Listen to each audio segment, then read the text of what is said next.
Today, we live in a world where religious beliefs are no longer the primary driving force of many cultures. What does this mean for us as individuals and as a society? How has our view of morality, truth, and even life changed after we began to dismiss the idea of God as the primary creator and meaning of life?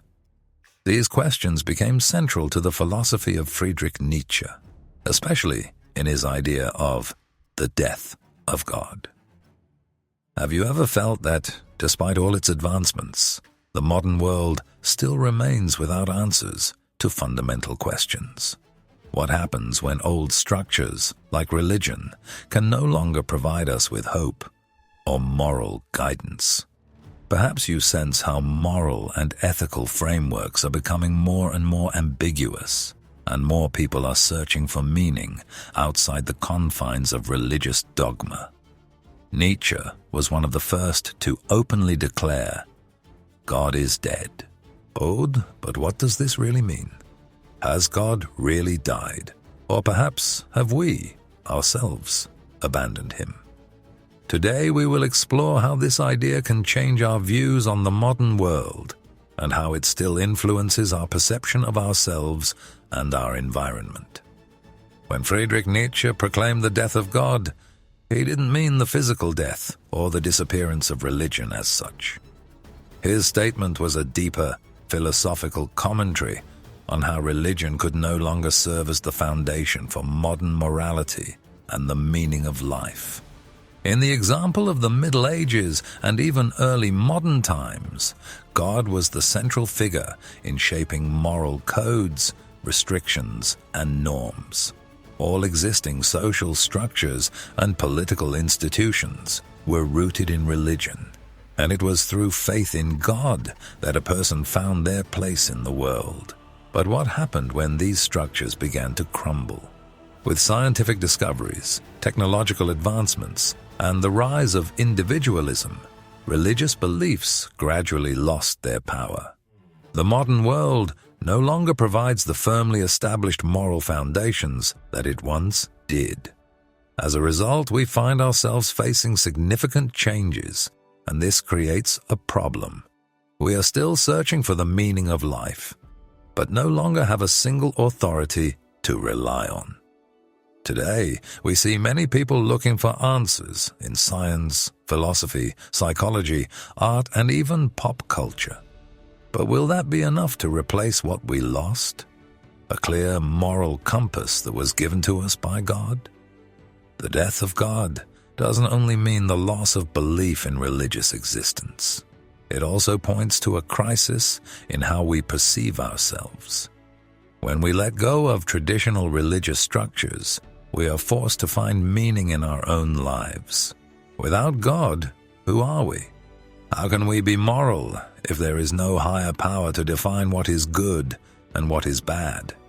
Nietzsche offers us the idea of the Overman, a person who can create their own values and moral guidelines without external authorities. And while this may sound like a promise of freedom and potential, it also brings fear and uncertainty.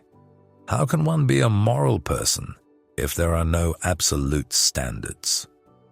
Nietzsche foresaw that the death of God would lead to a great doubt. If people can no longer rely on religious dogma, they will have to find another way to understand their place in the world. This leads to a significant moral and cultural crisis that is already unfolding in our time. Can we create new values for ourselves, or will we fall victim to relativism, where everyone can choose whatever they like without limits or responsibility? Nietzsche warned that the death of God wouldn't bring immediate liberation or enlightenment. It could become extraordinarily dangerous, as people without traditional moral guides might fall into uncontrolled self-expression or even moral anarchy. If there is no single higher power defining goodness and justice, who will set the rules? Can everyone create their own morality?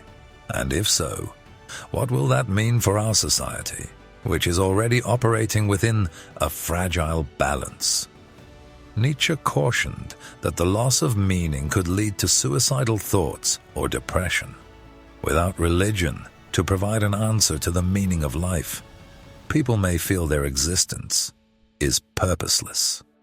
Rather than inspiring, the death of God could plunge society into a bottomless pit of nihilism. And here we see why Nietzsche wrote that only the Overman could overcome this abyss and once again create new moral frameworks that would give meaning without needing to appeal to God.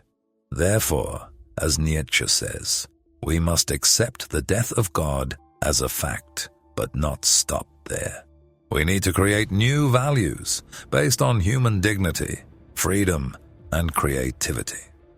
Nietzsche believed that we, as humanity, can determine for ourselves what is good and what is bad, without needing to turn to an external authority. The idea of the Overman is about each of us becoming the architects of our own fate. Without God, we gain freedom, but this also brings great responsibility. Morality is no longer defined by an external source, and this opens the possibility for deeper self-expression and creativity. We must learn to build our morality based on the inner strength and wisdom we possess. The true freedom that comes from the death of God is the opportunity to create new values, not relying on external authority, but rather on an internal moral compass.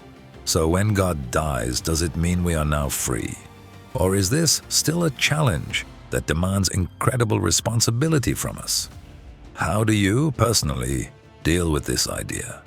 Have you found new moral guidelines for yourself now that the old structures of faith no longer work?